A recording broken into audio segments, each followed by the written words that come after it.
Gusto mo ba makamit ang iyong dream house? Tara, i-check natin itong napakagandang bahay. Kita nyo naman po, napakaganda. Ito po ating TV area.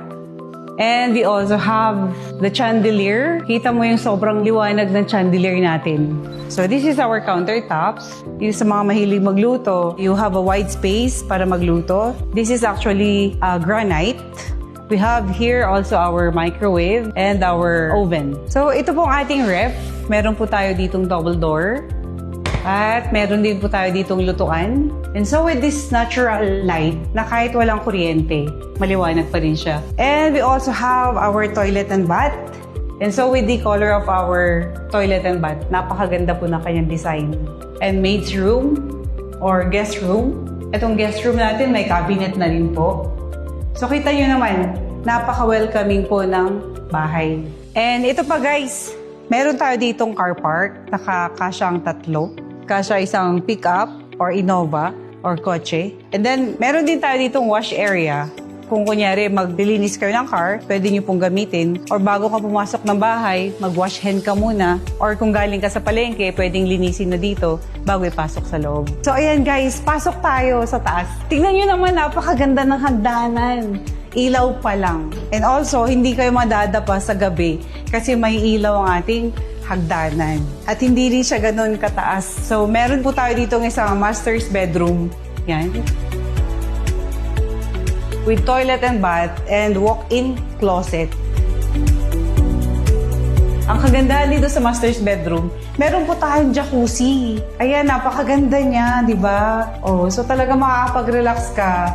And we also have our veranda. Sobrang ganda dito guys kasi kahit walang ilaw, napakaliwanag niya. So pwede kayo maglagay ng coffee area nyo dito or plants or anything na gusto nyo pwedeng gawin. Pwede din kayo dito mag-yoga. So ganyan siya kaganda. Pag nandito ka, makikita mo may sobrang gandang view dito. As in, kitang-kita mo yung bundok.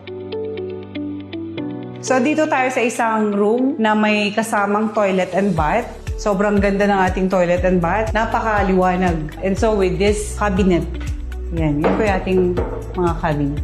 Ang kagandahan yan guys, pag galing mo ng isang room, paglabas mo dito, balcony na siya agad. And then kitang-kita mo yung view na unobstructed siya.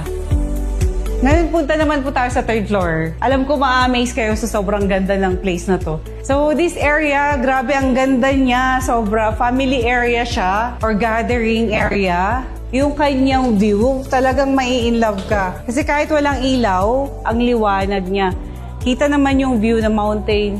Talagang araw-araw mai-inlove ka, parang mas gugustuhin mo magstay dito araw-araw. Okay guys, meron po tayo dito isang room na may kasamang toilet and bath. This is our toilet and bath. Napakalinis niya, napakaganda, napakaliwanag niya. So, nakita niyo na itong first room dito sa third floor. Puntahan naman po natin na second room. Ito po ang ating second room. Meron pa rin siyang view. So, ito po yung ating view na makikita nyo. Ayun. Kitang-kita mo yung ganda ng tanawin, sobra. Talagang marerelax ka sa bahay na to pag nabili mo siya. Kasi almost lahat ng room, meron siyang view, balcony, at where you can relax. Isa sa pinakamaganda dito sa subdivision na to, napakatahimik, napaka-peaceful ng lugar na to. Ito ay isa sa mga first class na subdivision dito sa Baguio. Kaya napaka-bless mo pag naka-acquire ka ng property dito. Kita mo naman sa paligiran, napaka-peaceful, napaka-organized. So ito, andito tayo sa sobrang napakagandang view. Kita mo naman, grabe, nakaka-relax talaga. Kitang-kita mo yung bundok, napakatahimik. Hi, thank you Lord. Yan ang benefit pagka nandito ka na talaga sa lugar na to. Unlimited view, unlimited peace of mind. Maririnig mo yung lagas-gas ng tubig. Kita nyo naman, mountains, greenery. Kaya napakatahimik po dito. So sa lahat ng mga naghahanap ng mga tahimik na lugar, I can suggest you this place. So kung interested ka to avail this property, click the send message below and I will personally assist you. This is Doris Gamayon from Realty One Group and willing to help you avail this property.